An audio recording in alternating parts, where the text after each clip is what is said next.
Haste hapangni berai khiri naikungni lua jimungbai hargar tirangano rugui vehicle rally songjakha krak shala fungjarawo Agartalani Nagertola motor stand vehicle rally o 5 manjakha berai khirini montri Sushanto Chaudhary manjakha MLA tei Agartala Municipal Corporation ni mayor ni Barja Naharjak Deepak Mojumdar no khobui councillor Abhijit Mollik tei TRPC ni chairman Bholai Goswami Akosongrok krak shala fungjarawo kakrang bana narei vehicle rally no চেঙ্গি রেখা মানজাকনাই নারওয়াই রক থেকে আমাদের শিক্ষা নিতে হবে। লাখো লাখো মানুষ হিন্দুরা আজকে জমায়েত হচ্ছে গত কয়েকদিন ধরে, সেখানে মানুষকে রক্ষা করার জন্য, গণতন্ত্রকে পুনঃপ্রতিষ্ঠা করার জন্য। তাই ভারতবর্ষের যে সংবিধান আমাদেরকে মৌলিক অধিকার দিয়েছে কথা বলার, ফান্ডামেন্টাল রাইট অফ স্পিচ আমার সংবিধান আমাকে ক্ষমতা দিয়েছে।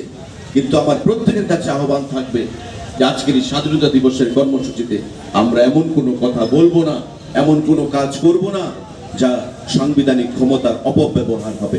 আজকে পার্শ্ববর্তী দেশে যে সাংবিধানিক ক্ষমতার অপব্যবহার হয়েছে বিগত কয়েক সপ্তাহ ধরে, ষড়যন্ত্র হয়েছে গণতান্ত্রিক সরকারকে ফেলে দেওয়ার নামে। সুতরাং সজাগ থাকতে হবে। শত্রুরা সদা জাগ্রত, চোখ কান খোলা রাখবেন। আমাদের পার্শ্ববর্তী বর্ডার স্টেট শান্তি প্রতিষ্ঠা করতে হবে এই রাজ্যে ভারতবর্ষের সরকার, ডাবল ইঞ্জিনের সরকার যে চলছে বিগত কয়েক বছর ধরে, প্রতিটি ক্ষেত্রে, পরিবহনের ক্ষেত্রেও আমাদের একটা প্রভূত উন্নতি সাধন হয়েছে। জলপথ বলুন, বিমানপথ বলুন, সড়ক পথ বলুন, রেলপথ বলুন, প্রতিটা ক্ষেত্রে আমাদের বিচার করতে হবে, বিশ্লেষণ করতে হবে যে আমরা কোথায় ছিলাম, আজ বর্তমানে আমরা কোন জায়গায় রয়েছি, আগামী দিনে আমাদের কোথায় যেতে হবে বন্ধুরা। আর মোদীজি পরিষ্কার ভাষায় বলেন যে ত্রিপুরা রাজ্য ছোট্ট রাজ্য হলেও আমার কাছে উত্তরপ্রদেশের যা গুরুত্ব রয়েছে ত্রিপুরা রাজ্যের সেটাই গুরুত্ব রয়েছে। সমস্ত দিক থেকে ত্রিপুরা রাজ্যকে ঢেলে সাজানোর জন্য সেখানে প্রকল্প ঘোষণা করা হয়েছে।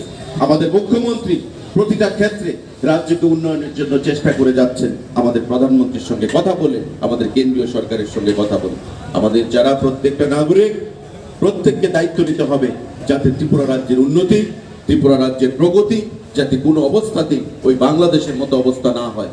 অনেকে স্বপ্ন দেখছে যে বাংলাদেশে যা হয়েছে সঠিক হয়েছে, এভাবেই ক্ষমতা দখল করতে হবে।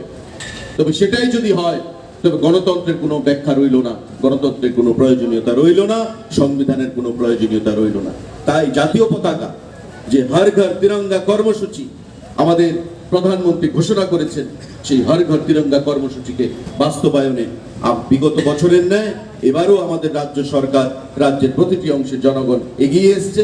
আমি প্রত্যেককে ধন্যবাদ জ্ঞাপন করছি, পরিবহন দপ্তরকে ধন্যবাদ জ্ঞাপন করছি, যারা কার্যকর্তারা রয়েছেন আমাদের বিএমএস এর, তাদেরকে ধন্যবাদ জ্ঞাপন করছি আমাদের এই আজকের কর্মসূচিতে সাহায্যের হাত বাড়িয়ে দেওয়ার জন্য। সবাইকে অবশেষে এই জাতীয়তা বোধে উদ্বুদ্ধ হয়ে আগামী দিনে আমাদের যে সুপ্ত জাতীয়তা বোধ তা জাগ্রত করে আগামী দিনে এক ত্রিপুরা শ্রেষ্ঠ ত্রিপুরা, এক ভারত শ্রেষ্ঠ ভারত আমরা গড়ব। সবাইকে আজকের এই আহ্বান জানিয়ে আবারও আমাদের ৭৮তম স্বাধীনতা দিবসের সবাইকে অনেক অনেক শুভেচ্ছা, অভিনন্দন এবং নমস্কার জানিয়ে